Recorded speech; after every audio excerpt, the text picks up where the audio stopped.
Hello there, Battle Brothers, and welcome to yet another video, and welcome to yet another review video. Oh yes, the second in a day. Oh, brother law, you're on a roll! Well, yeah, I've got things to review, so why not do it all at once? Because I've got a couple of extra minutes. So, once again, we are reviewing a short story from the Age of Darkness collection of the Horus Heresy series, and this time we are reviewing the Iron Within by Rob Sanders. Well, who could that be about? Well, of course it is about the Iron Warriors. And it goes in vein of what this entire short story collection was about. It's an extraordinarily colourful and diverse short story collection that talks about the different legions and various Astartes, the traitors and the loyalists, supporting characters or minor characters that don't really appear anywhere else, or major players in this entire grand saga. Like the latest short story I reviewed was about Little Horus Aximand, and there was Abaddon, and the first short story I think starts with Robot Guillemot. So this is really very colourful, a very enjoyable read so far. So I have written down once again some of the names because some of the characters don't really appear anywhere else, and they are just like minor players in this entire thing. And like in this short story collection itself, there's like dozens upon dozens upon dozens of different names. And if you read, like, if you just read the collection like all at once, and you know, then you want to review the individual short stories, it's just sometimes the names get like mingled and mixed in your head. So we are at a world called Lesser Dementine, and there's a fortress.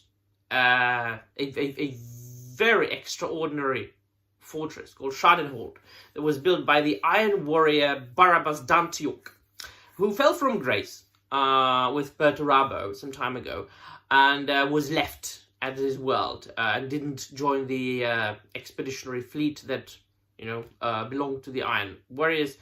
And so he built this fortress there, and this fortress is very, very special. Well, of course, the Iron Warrior is very, very well known for siegecraft and things like that, and they go kind of hand in hand with the Imperial Fists this way. Is it not? Well, but the ones are traitors and the other ones are like the loyalists, right? But you know what I mean. And this fortress was very special in that it was actually built underground, because on the surface this planet was inhabitable, really. There were like acid rains that will eat through everything, even ceramite armor, and even titans. So you can imagine how much of an acid rain that was. And this fortress was built like underground, and because the planet was known like for having like vast, gargantuous caves underneath, and it was built upside down, like hanging from the ceiling, basically. From a stalagmite, the one that goes down, right? And it was so vast, like it was described like trillions upon trillions of tons of rock. Wow. Well then, and so seemingly like a fortress that you can't like bloody take, right? But of course, as it is stated multiple times in the short story, both the best, like all the best siege masters and builders, they do realize that every fortress can fall, every fortress can be beaten, every fortress can be taken, and so they always prepare for like this final eventuality, you know, of so with eventually every fortress will fall and we are going to lose. And so the crew that's stranded on this Lesser Dementine in this fortress Schadenhold, it's like they're all very kind of poor fellas. You kind of feel sorry for them, because the Barabbas Dantiog himself, he's like sick and prematurely old Astartes, coughs all the time, like gets like these extreme fits of cough. And then there is Vastopol, the venerable dreadnought, whose fate is very tragic in this short story. It really, really grasps your heart, and like there's a tear. Yeah.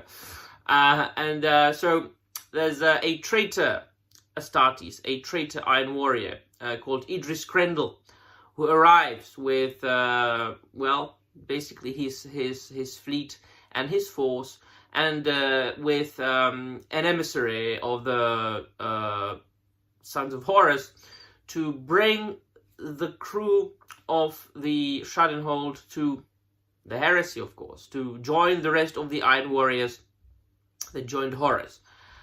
Well, Dantiog refuses. He remains faithful to the Emperor and his men too, all his men as well. And, well, why? Well, first and foremost, he's an honorable man. Second, he had been warned against Horus and against Perturabo's betrayal and against the rest of the Iron Warriors by Nicodemus, a tetrarch of Ultramar, an Ultramarine that had been among those Iron Warriors in the fortress.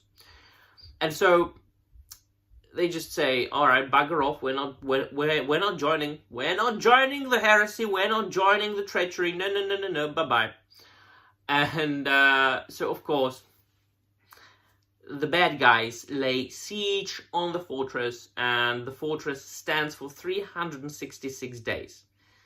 It's like the description of the siege of that fortress is something extraordinary, brutal.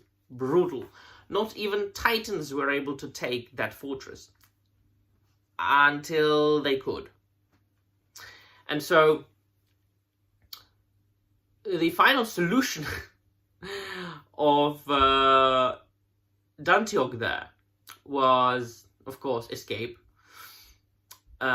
Take as many men as he could, teleport himself to a spacecraft of the baddies, and detonate bombs that went along the stalagmite or stalactite, whatever, and just drop it down. All those trillions of tons, just drop that fortress from the ceiling with all those Iron Warriors, traitors, and the Sons of Horus, and just kill them all with one swift stroke.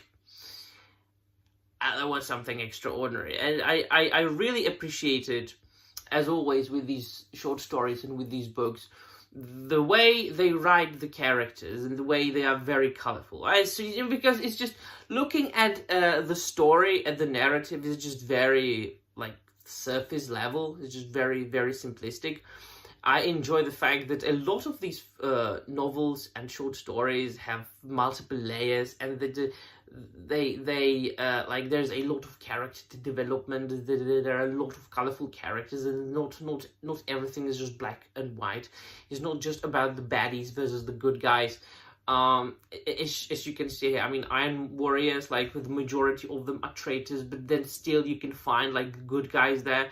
In the initial trilogy, you can find like many Sons of Horus who rebelled against Horus, like Garvian Loken, and his squad, and as I said, or from other legions like Nathaniel Garrow. And so, as I said, this, and I have said that multiple times in my videos, for the last like 9.5 months of me being into Warhammer, this is one of the greatest world buildings that I ever encountered, and there's so much of it that you can read for like decades and decades and decades, and still not having read everything, and still not having discovered everything. And I'm still as excited as I was day one. So yeah, I definitely do recommend you read this short story. 100% recommend this entire short story collection. Like, absolutely. So I'm looking forward to the last one, which I will review, I think, over the weekend. And yeah, looking forward to it. So let me know in the comments down below what you think. And that will. Thank you very much for watching. And remember, the Emperor protects.